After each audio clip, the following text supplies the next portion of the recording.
We are so delighted to have you today. We welcome you to Conversations in the Sanctuary. We're in the midst of history. It's a historic time in our nation. We have the first African-American president of the United States of America. What a wonderful time. I'm Ambassador Suzan Johnson-Cook. I happen to work for this wonderful president. But we have in Harlem history in the making, history in our midst. We have with us today Dr. Thelma Davidson Adair. Can we just join in thanking her for joining us? Thank you.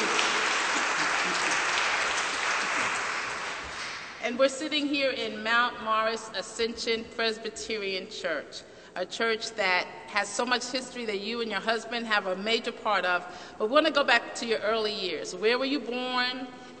Who were your parents? Where did you come from? I was born in Iron Station, North Carolina, a major city of maybe 50 people, about 12 miles from Charlotte, North Carolina.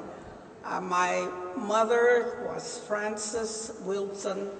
My father, Robert James Sylvester Davidson, and he wanted all of his name, and his daughter is the same. How many siblings were there? There were 4 boys and 2 girls. My sister who is a retired school principal, and we were the older. My sister is the oldest. I'm the second child. My 4 brothers were very much a part of my teaching career in my life. All 4 brothers were clergy, 3 ordained with training at Johnson C. Smith Seminary. Oh, yes. 1 brother with his master's in theology from Drew. But they went into the medical profession. 2 were dentists, 1 a medical doctor, the other a surgeon. And the surgeon was also a lawyer. We love degrees. I see that. Now, you have several. You have honorary degrees, but you also have degrees that you've earned. Can you tell us where they're from and what was probably the highlight of your educational career? I'm a graduate of Barbara Scotia Junior College, Bennett College, my master's and doctorate from Teachers College, Columbia University. I am also a product of the schools that were formed after the Civil War, the high schools. And I mention that because Lincoln Academy near Kings Mountain was so vital in the training of many of our leaders. Was that a boarding school or was it It was a boarding school, but we lived about 10 miles away, and so we commuted. But we had the benefit of exposure to great leaders. For example, the summer YWCA conferences. Howard Thurman, I met him there, and he was in the process of marrying. He invited my sister, who was 9 and I was 8, to be flower girls in his wedding. So let's talk a little bit I'm rambling. Let me go back. No, but let me go back. Let's talk about exposure to great leaders, because that's important. You were exposed to Howard Thurman at a young age. I met you at Rendell Memorial Presbyterian Church with my mother, and I remember being exposed to great leaders. The Lloyd Dickens, the late Lloyd Dickens, there were judges, the first black judges, the first black lawyers. What's the importance of exposing our children to great leaders? What does that do? An awareness of the challenges of the world, because leaders are constantly responding to need. And so from a very early age, we became sensitive to the many wonderful opportunities that persons could have in the world. You were also aware of challenges of service and jobs, perhaps, that you would not be in your small community. But for example, Howard had just returned from India, and the development of the YWCA there. Well, that's a mighty long spark from the small YWCA in Charlotte, North Carolina. Now let me ask you this. We were at your 90th birthday party a couple of years ago. Now you're 90... Almost 92. Almost 92. 9 decades on this earth. what have you seen? You were in an industrial revolution, now you're in a technological revolution, you were in an agricultural community. What have you seen through all the seasons in terms of what makes a leader? The characteristics, I think, of a leader, first you must be rooted in values. Okay. A value structure so that you can stand firm. You have, and with that as a structure, as a platform, you're able to bring others in to work with you. So cooperation, respect for other perspectives and points of view, the ability to stand firm even at the point of danger. And I think leadership is growing.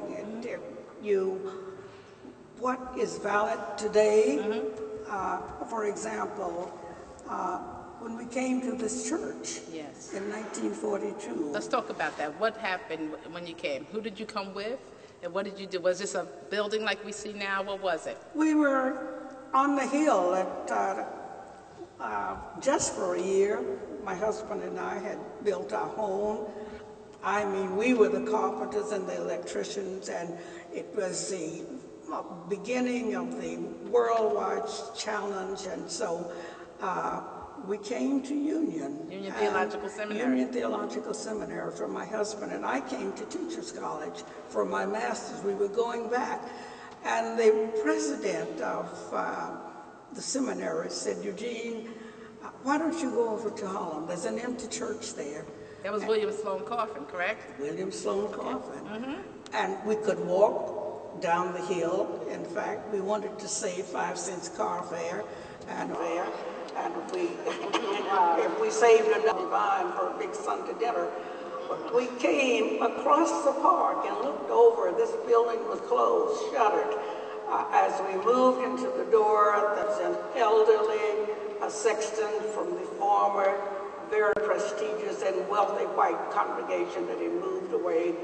He was crawling around with 22 cats. The city was selling church properties at that time, right? The Presbyterian Church and many of the other major denominations were selling the elegant buildings that had housed the population that needed that kind of service. And as the predominant white congregation moved to suburbia and the influx of the great migration of groups from the South and from the Caribbean came into Harlem, the institutions of support, the churches, were not open to them. And so rather than support the buildings, the church leaders were selling. And Dr. Coffin said, "Eugene and Thelma, you were Sunday school missionaries in the South, but the people are here and have the same needs. Mothers are in the war plants, fathers are overseas, children are lingering in the, for example, in the parks in the late afternoon. Even 4- and 5-year-olds with the latchkeys around and saying..." So latchkey children is not a new phenomenon. That was really at the peak of its existence. We're coming out of one of the Great Depressions, and here women have an opportunity to work, and so maybe you would do 2 shifts. And so this is your first opportunity, and the pressure was there from the government to support the war efforts. That we need the bombs, we need the radar tubes, and so many of the factories were in New Jersey. This meant, again, perhaps 2 hours of travel. And the children, rather than being trapped in their buildings, they were encouraged by their parents to stay together in the parks until they came. And so here is a locked, magnificent building with no program, and children suffering from the need of guidance. And so, what was the neighborhood like? Were the children African American? Were they white? Was it a mixed community? What described the community at that time? Predominantly African American. We were coming in great numbers, and Caribbean. The great influx from Barbados, Trinidad, the majority of the islands of the West Indies were represented. We had beginning influx of people from Cuba, and this was the wave of Black America from the South into the North. And you talked about Eugene. So now I know who Eugene is. Eugene, was he your husband? Perhaps? I hope he was. Okay. Talk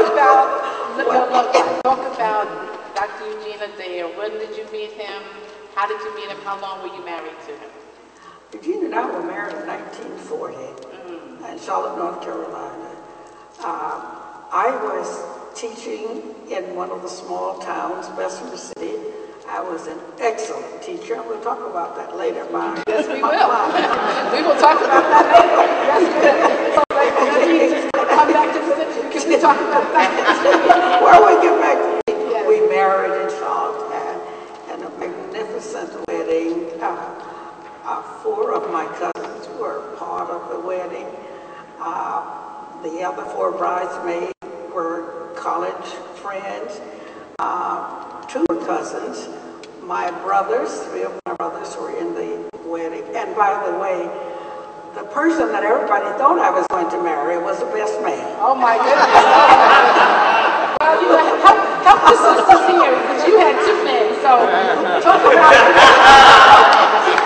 to us about how you met Dr. Eugene. Talk about your life. We lived in Charlotte, and that was not Benny College, but Johnson C. Smith yes. Seminary. And Eugene Adair was in the seminary. He had a wonderful, magnificent cousin from Columbus, Ohio, Arthur Cooper. And I was at one of Arthur's eye, and Arthur was a very romantic type that could write beautiful poetry, both in English and in French. And by the way, he was given a scholarship to go to Paris for a year to study. And so he said, he came to my house and he brought Eugene. He said, Eugene, I want you to keep Thelma while I'm away for a year. So did you say wee-wee? I answered wee-wee, but when he came back, he was the best man. Okay. And not the groom. And to your union, how many children were born? We had 3 children, 2 boys, and Robert Adair, Richard Adair, and my daughter Jean Adair. And now you have 5 generations that are alive. You have children, grandchildren, great-grands, and great-great-grands? Yeah, not great-great yet, okay. But probably I could have. Okay. But I have, interestingly enough, I have lived to see 7 generations. 7 I think we should applaud that. I'm very cranky about my name. I want that C.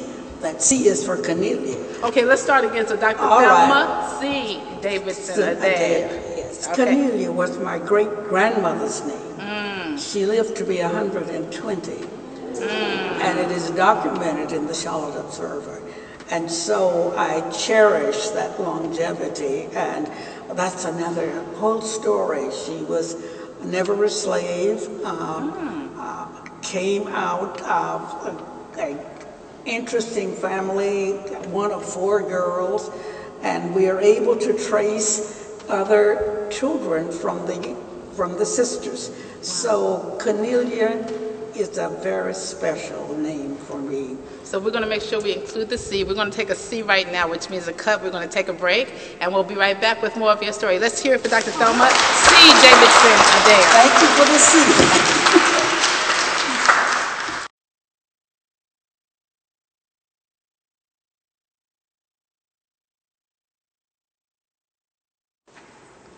We're back with Conversations in the Sanctuary. We're talking with Dr. Thelma C. Davidson Adair.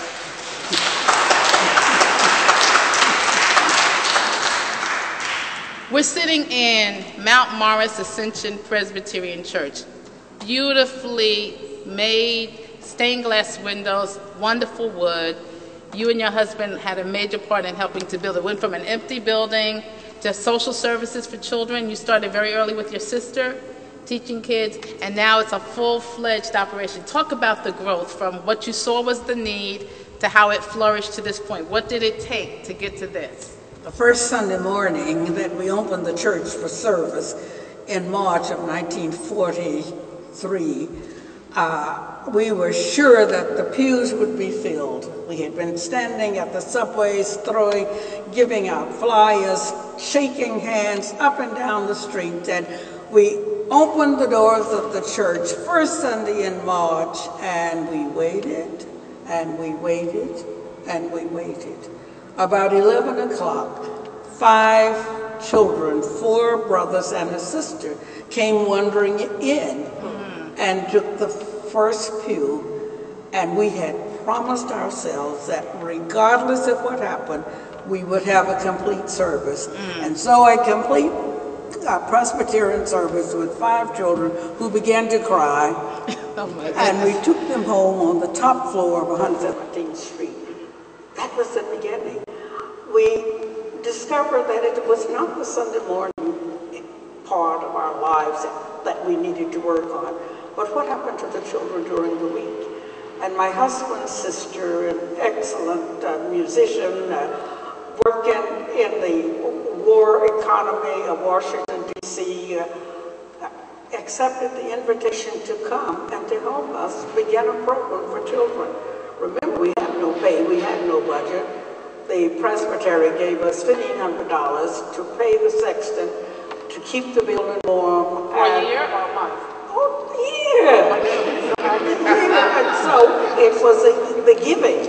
But he was there, and Eunice came, and I invited several other students that we had met. But then you also had a 4-year plan. You said it was going to take 4 years from those 5 children to flourishing. We'll talk about your plan. What was the plan? The plan was, first of all, to make people aware that there was a service need in the community, that there was a building, that there was a facility. And so that with help, initially volunteer help, would give us an opportunity to provide the service and to demonstrate the need.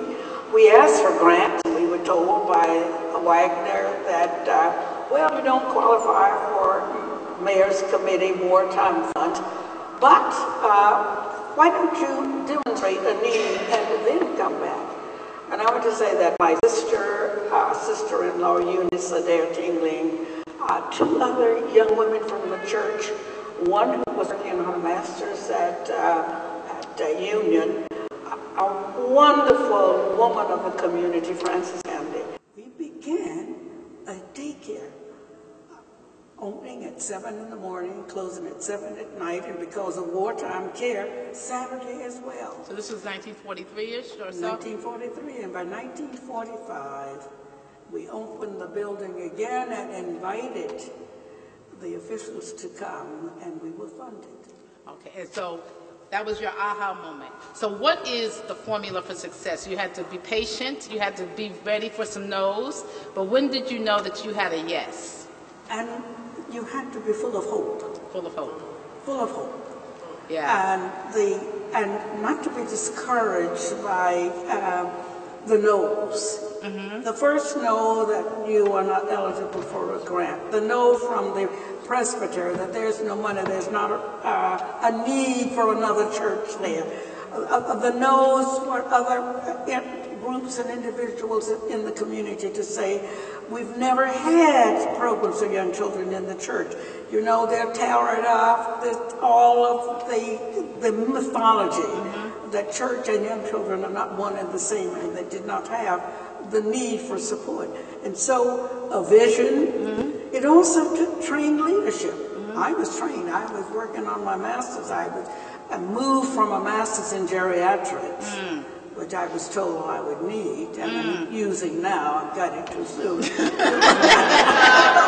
No, you were just visionary. You were just that visionary. was the vision. Cutting edge. Now, that was 60 years too soon. But the vision.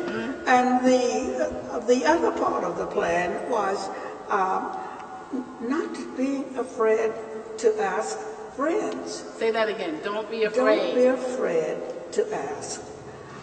For example, one of the very strong supporters of our efforts here was the banker in Chester.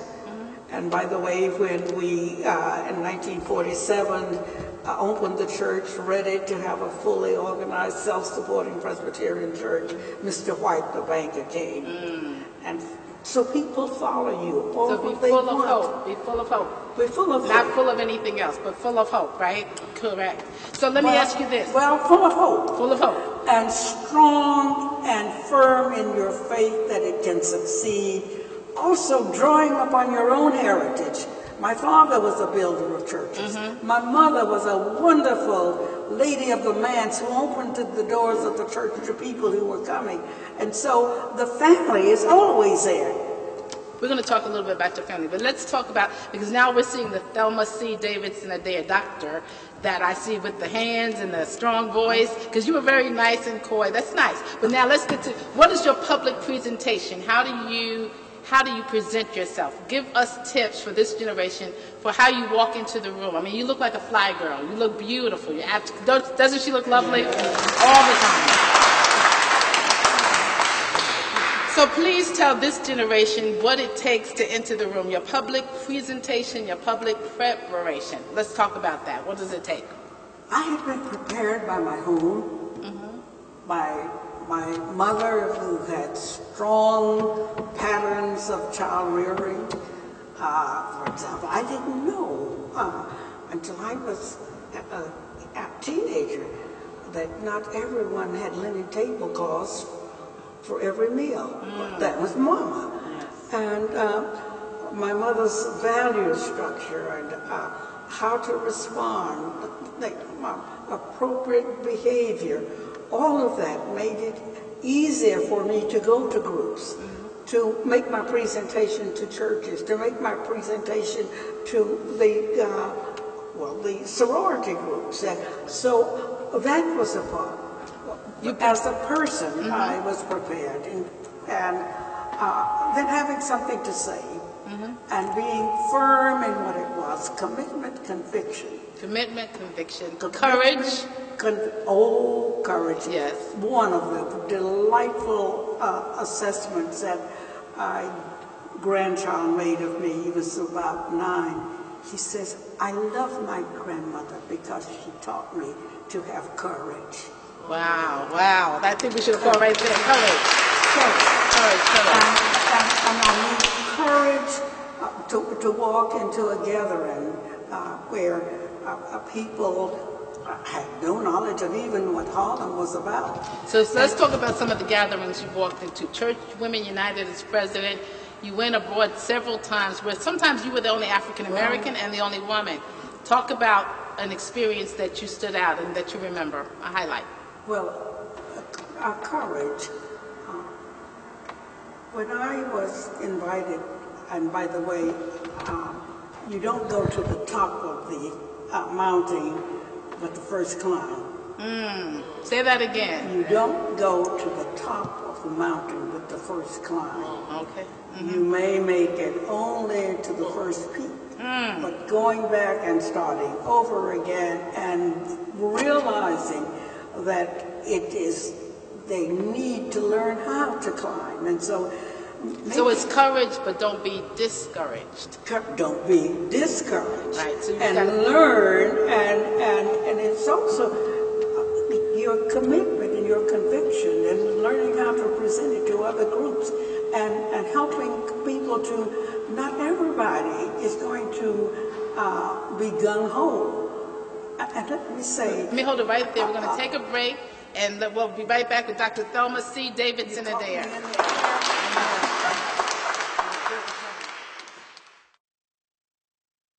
Thelma C. Davidson Adair and Conversations in the Sanctuary, and we're going to have her share with you where she was moderator, because we're in a Presbyterian church. She's been a pioneer and a trailblazer in the Presbyterian church.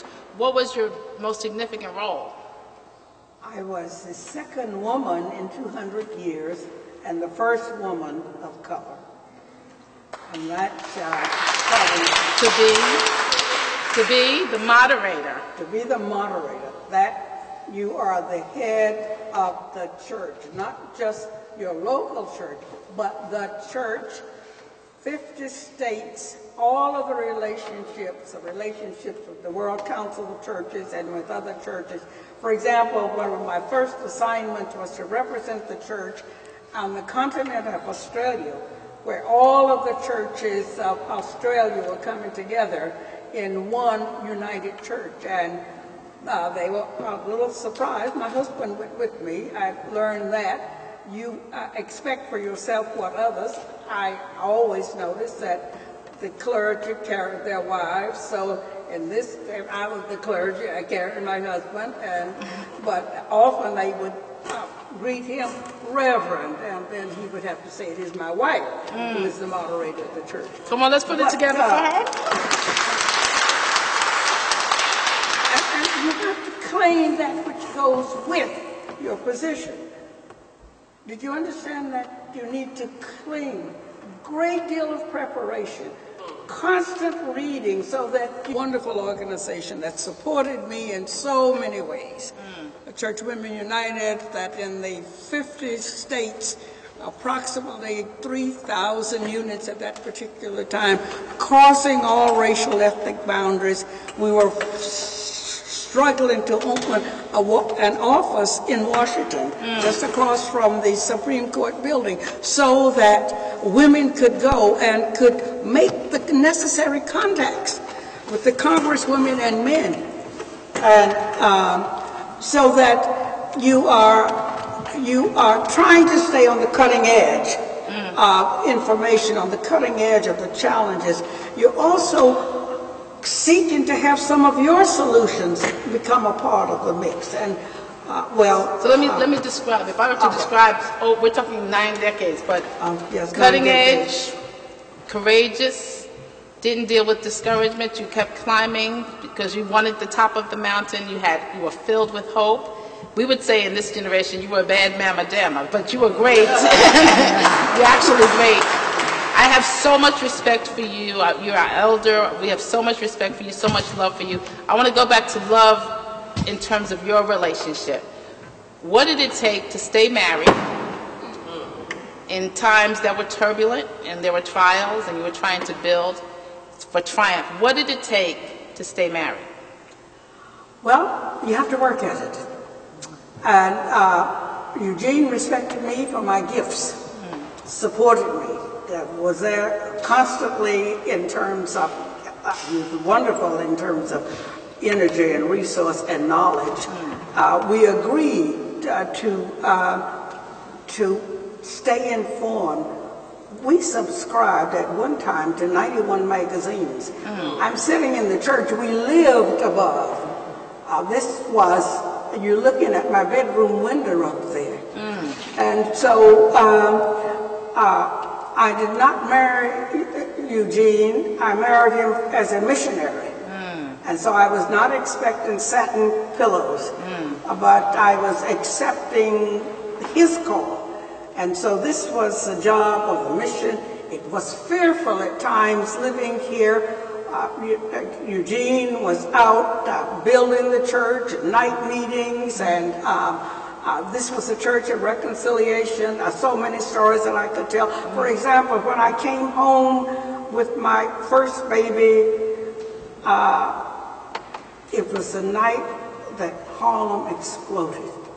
What was happening? The night of the first riot.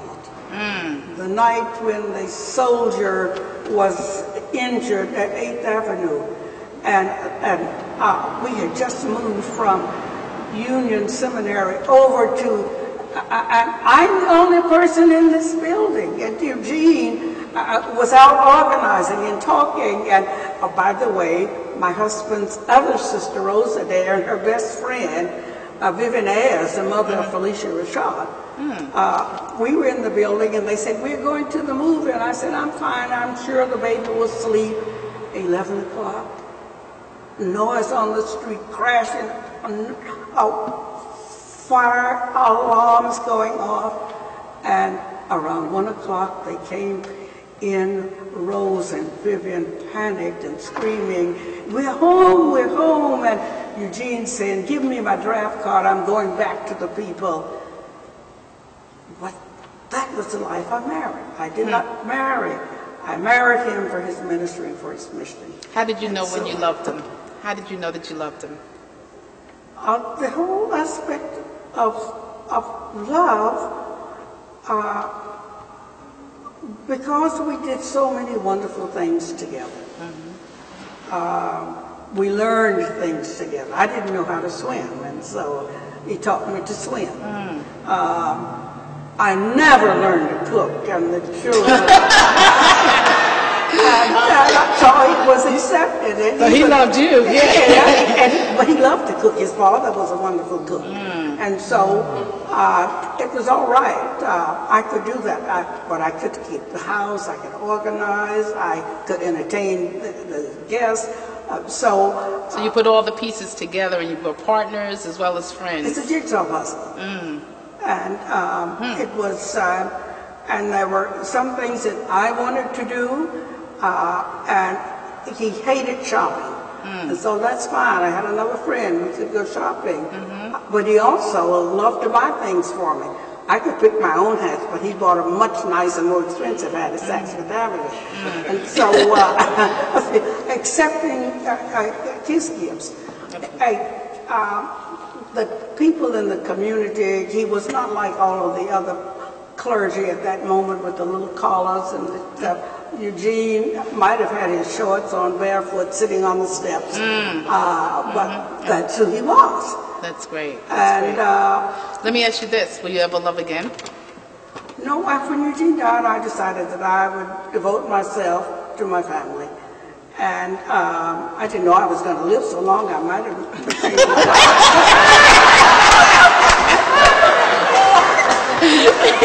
But you know, I didn't realize that there were men standing in the line waiting, and I've got to tell you this, we go out sometimes, I pick her up, men do stand in line for her. I'm waiting for a dance, and they're like, we want to get to Dr. Thelma Adair. I'm like, okay, so you still have it going on.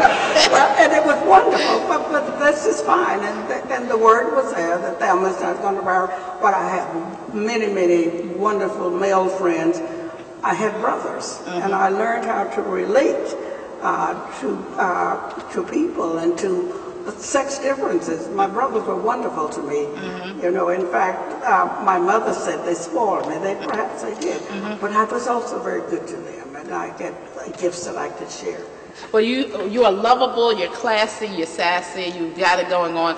So many of your friends are here today in this audience. Someone wants to take a picture of all the people that are here today, and we're going to ask them some questions. We're going to take a break with Dr. Thelma C. Davidson Adair, and then we'll be right back with our studio audience. Okay, please stand, ma'am. Introduce yourself and tell who you are. I'll hold it. Good afternoon, my name is Che. Good afternoon, Dr. Adair. It's nice to meet you again. I know we've spent several wonderful weekends in the Bahamas, and where I heard quite a lot of your stories, and I wanted to ask you, because I know that you spent a lot Hold on, of time... Dr. Adair's phone is going off. Hold on. Can we please turn off our cell phones? Do you know where it is? It's in my bag over there. Kill it, somebody. Little bag. I don't know which one it's in. Stand by. And that blue bag, I think. Okay, here. First check, man. Okay, somebody turn it on. Ready. Here. Where's this? I thought I turned it on. I'm not of the technological. We need to do some 10. We're here with our first question from our audience. Can you tell us who you are, please? Yes, my name is Che. Good afternoon. Good afternoon, Dr. Adair. I know that you have spent some time with some amazingly famous people, and I would like you just to take some time to name some of those people and what it meant to you being in their company, as well as I'm sure that they were equally as pleased to be in yours. Thank you, Jay.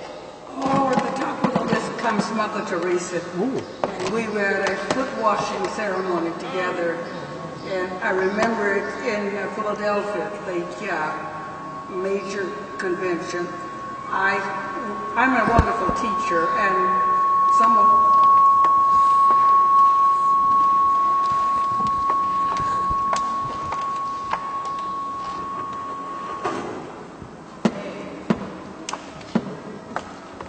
was part of the faculty of the Martin Luther King doctoral program for black clergy. And some of my students were Jim Forbes and Canon Fred Williams?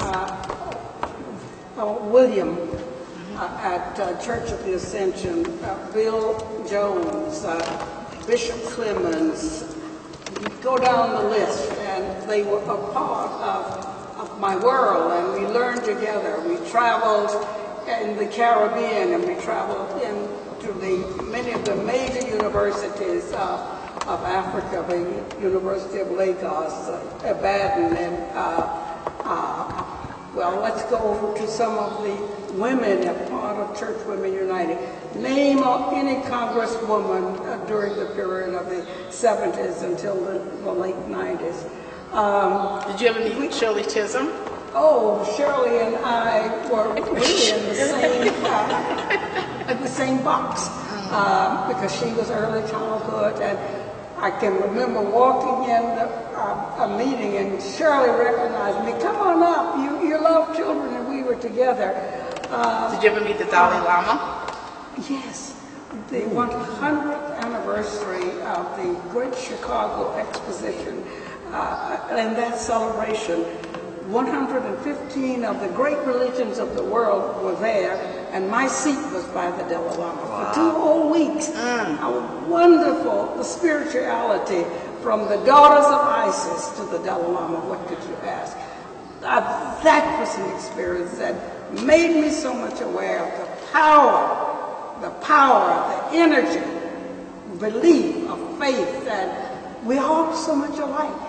We could reduce our faith to one simple proverb: do unto others as you would have them do unto you. What was it like meeting Bishop Desmond Tutu?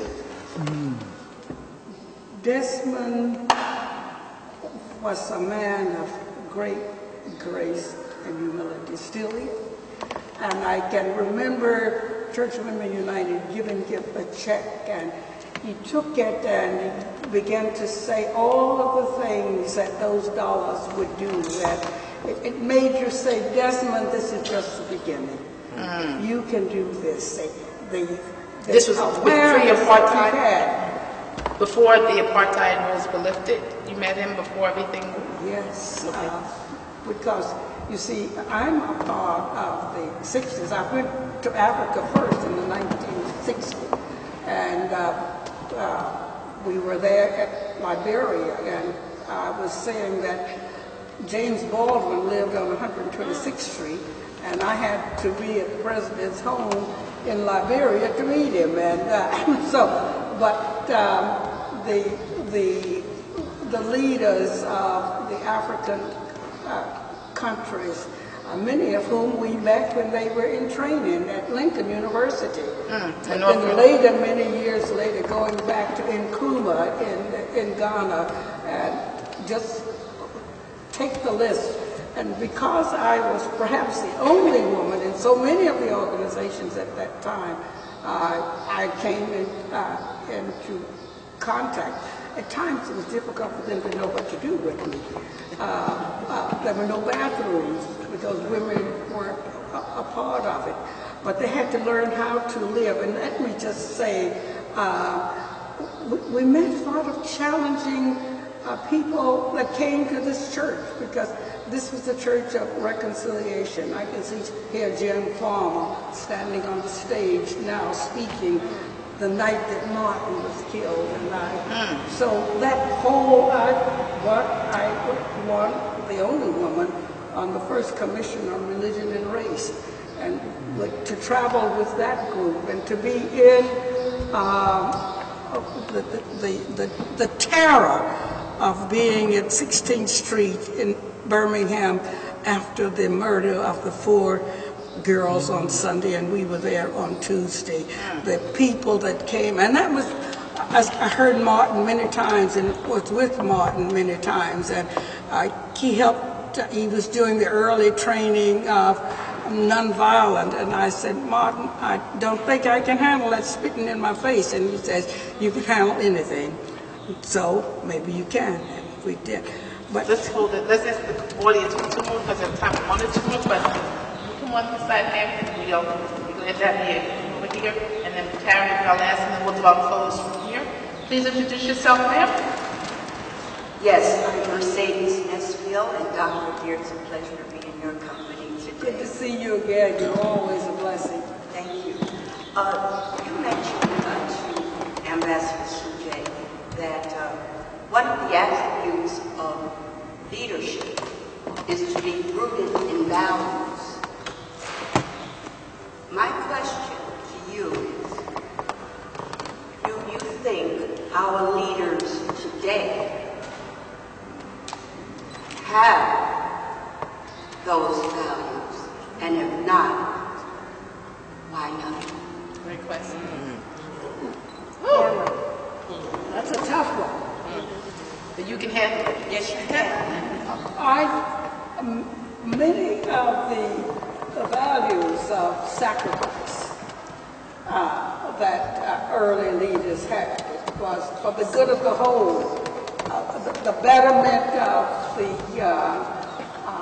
the institution, because children needed the services, because women, for example, we're celebrating the 40th anniversary of Title IX, which women, can you think, all of the universities, and not a single shower or even basketball scholarship for women until 40 years ago. And I almost lost my train of thought, but the people that were willing to give of themselves, even to give up jobs in order to open the pool to a wider group, and to have the very people that you put into those positions, and you knew that they were going to make the sacrifices, and you knew that they would go back home and try to find others to follow them. Many did not. Often, perhaps because they were a branch and not a trunk. A branch and not a trunk. The trunk puts down roots. The root, you're seeking always for deeper spirituality. You're seeking always for a higher goal. You're seeking always, when one mountain has been topped, to look for another. But often the branch is willing to settle short. Self-gratification. It's very hard. Do we have any trunks today? Oh, there are a lot of trunks out there, but we don't have the nourishing pool for some of those trunks. For example, the black church, their leaders could sink down deep into the congregation, and those old mothers on this seat, it's all right, by and by. When the morning comes, we can know that. When we first came to this church, they almost ended a group of singers. If you press a button, they could do Nathaniel Dett's great spirituals. Listen to the lambs are crying, but we're willing, because it's difficult to learn how to say it, to just take a repetitive tune over and over again without expending energy and time and going to the root of it, because it means expenditure of effort and giving. Self-gratification, I think, coming early. Many of our leaders are more concerned about the packet than they are about the challenge. But there's hope. Are you still full of hope? I'm still full of hope. There are many wonderful leaders out there. I watch my grandchildren and my great-grandchildren, and I see how they are moving and claiming the land that we fought for them to possess. And it's important for us and grandmothers and great-grandmothers to support them as they go across it. That's where we can't sit back. There's no time for rest. Ain't got time. Ain't got time. Still. Our final question today. Our final question of this wonderful, we wish we had so much more time, but you've had such a filled life, full life. Our final question today, you are, ma'am? I am Marie Jackson, also affectionately known as Terry. And my question, Dr. Dear, great to be in your presence, is I'm an educator. And I would like to know if you could give me some gifts so that I can carry on becoming a great educator this year. Repeat your question. What are the gifts does it take to be a great educator as yourself?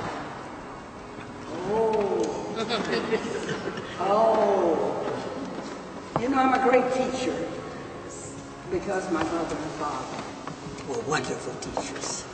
And so you don't have to be surrounded. I was fortunate to have biological mother and father and support group. But having to be nested with others who have similar desires, that's very important. I'm a teacher because of the sacrifice that I was willing to make to have the background of the information. I loved learning.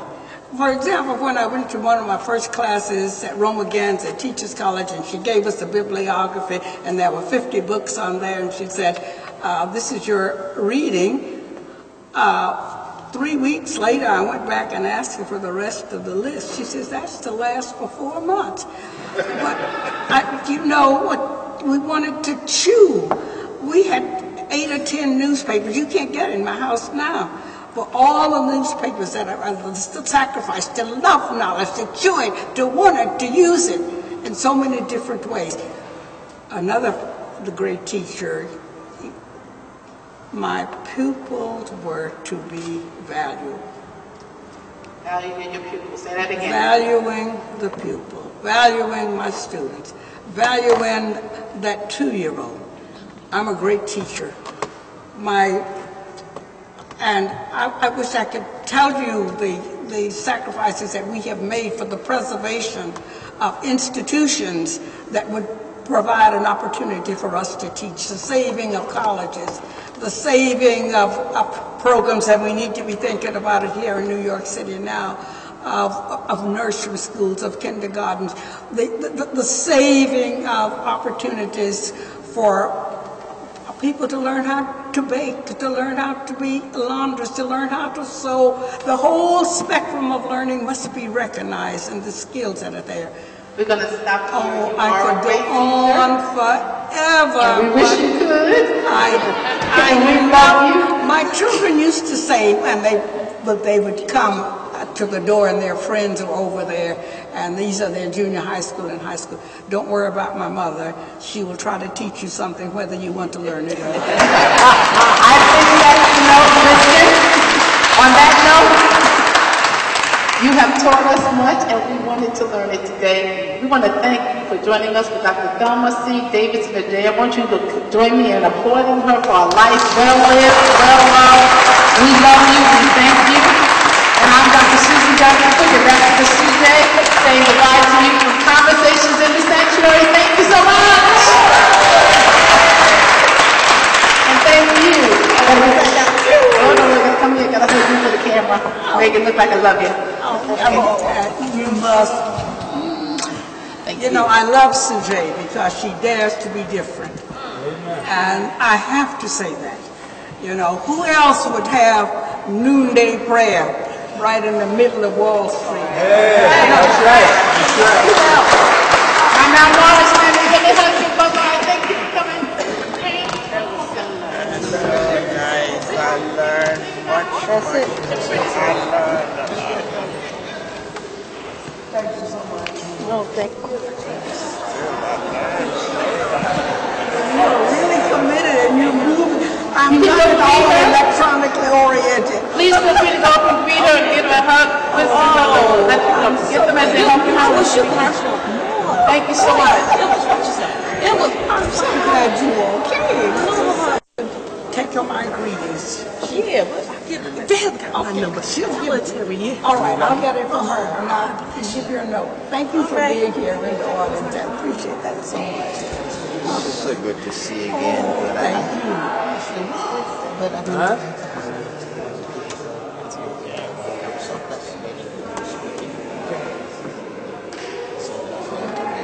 well, I said as soon as you that I went in, good to first time. I just That was retired, crazy. again for the 5th time this week, so I'll have time. So please, that would be an honor. Thank you. I want to thank Victoria Horsford also, Victoria, for helping get the word out. Thank you so much. No problem, no problem. Anytime, anytime. It was good to see you. And I'm so glad that Suzan keeps us in touch. Yeah, isn't that a blessing? She really is. Take care of yourself. Watch those hands. I shall. Keep these feet up. Oh, okay. And so that they can go back. That's it. Keep them up so they'll go down. Wonderful rule. Thank you. Well,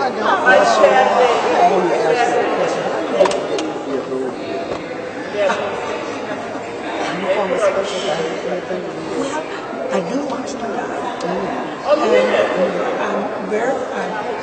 I really don't want to eat much.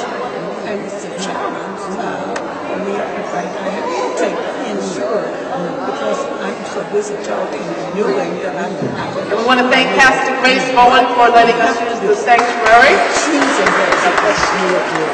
and William for helping us set up. Thank you. Oh, and thank you for your kindness toward me. I appreciate that so much. I met several years ago, remember?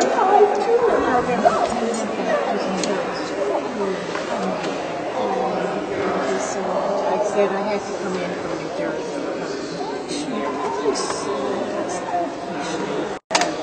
She's always getting me into things. You know, could I call you? I just retired. I'm the executive director of Head Start. Okay. And I'm going to spend most of my time finishing writing my book. So come maybe we can yes. Just say we went to church. I would love to maybe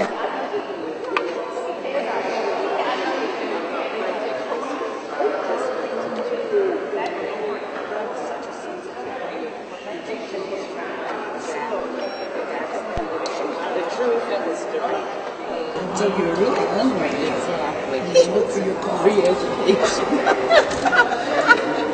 I'm so happy to see you again. Thank you. Thank you. Thank you for calling. I said, I'm interviewing people all the time. And I'm looking for it. Love that. Thank you. Just not leave. Give us a word. Right. Thank you. Oh, well, thanks for your question. And thank you so much. I want to become a great educator. I'm a teacher now. Teaching is so exciting. It's such hard work. Is there one gift that you could give me that I can take with me from heaven? Always trying to, as long as you are learning, you are teaching. You start trying to learn, apply your knowledge. Your days of teaching are over. So the teacher is the learner. Can I take a beautiful picture with you?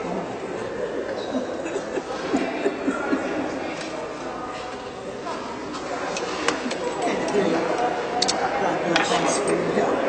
I'm going to look forward to coming over maybe for an interview. Oh, that's beautiful.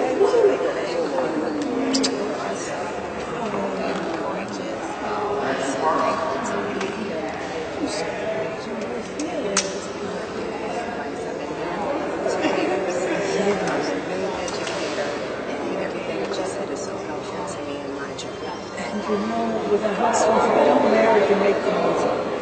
You're married with you to keep him as he was. Because and the food and you know, the towels on the floor and all that and all. It don't matter. That's that things that are more important. Go on and do something together. We travel together. I never accepted a trip to speak or to do anything with her. And 90% of the time he could come, and I'm glad because he died young, he died suddenly, and if he leaves for the enjoy us.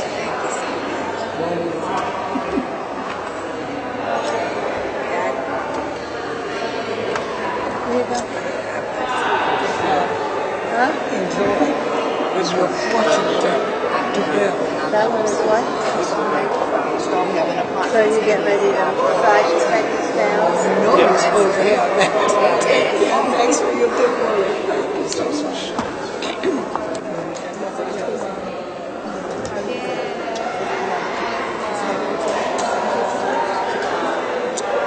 Dress. Thank you. I started teaching about 6 years ago, and you're such an inspiration. Teaching is such a wonderful field Yes. to keep me in. You know, you can teach anything, and as long as you're learning, you can teach. My son just finished, that's when he just finished his second year at Stanford University, studying mechanical engineering. He went to school with Suzan's son, to Lawrenceville. They went to high school together. My grandsons went to Lawrenceville.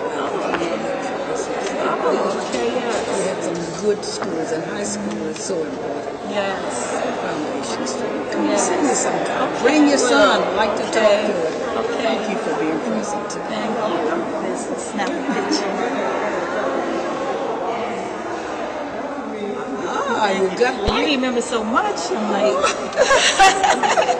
well, that's inspiring in itself. and really practice that learning, because that's the way you get rid of Alzheimer's. Right, okay. Something new every day. Yeah. Don't wear the same clothes every day. Throw some of them out. Breaking old patterns. Right, okay. Getting those new connections. Maybe we'll talk about that someday. How do you overcome this? Me sitting in front of the television. Right.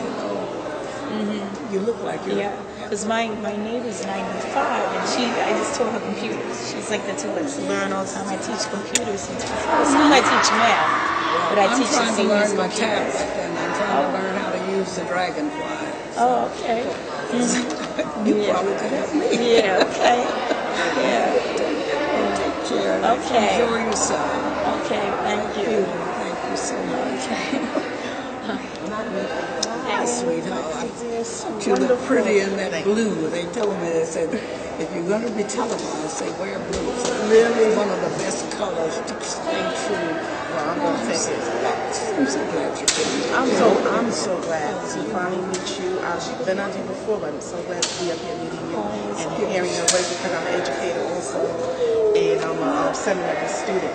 Now that's we didn't talk at all about the church. You've been answering everything, and I know you've been in the union, but I'm at New York Theological. So I was in New York. I was on the board. We helped them sell the old building and move down to Brooklyn. I go back many years. wow, yes, you do. But I'm so glad to finally be somebody who's strong in the education. And I've been following you, so I just need a couple of books I need to read from you. And I'm getting ready to do my publishing of a book very soon. So that's why I'm retired. Because that's when you started mentioning about really reading and getting to be out there. That's Something every day. yes. And don't do as I do. Right. That's what I'm trying to Keep your journal. Okay. Keep that journal. Don't go to bed until you put something in. Okay. That's my best advice. All right, thank That's you. your book for 20 I'll years. get you. Michelle.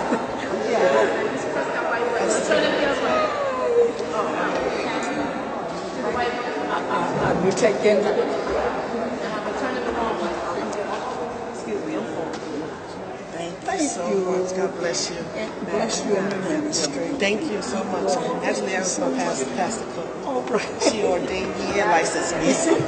Yes. You got a good beginning. No Yes. wonder that's the way to go. Can I stand with you for a photo? Yes. Okay. You want me to stand up? Oh, no. Is this okay, or do I need to sit? I can stand. You can? All right. That would be... Having my, Oh, that's my phone there. All right. having my feet up does help. When you say we.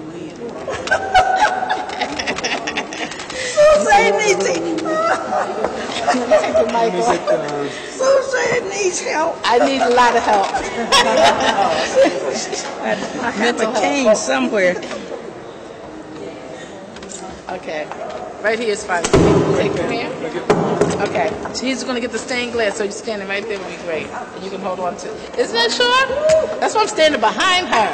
I'm like, turn to that camera. Please. So he wants the stained glass behind. Oh, this is good. I love those stained glass. Young University did a picture of you. That's stained glass.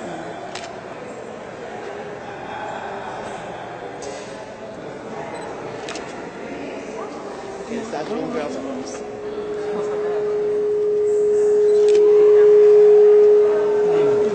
All right. Everybody get, Sure. Very good. Oh, and you got all of this. Wonderful. And my cross. Oh, that's beautiful. Oh, no.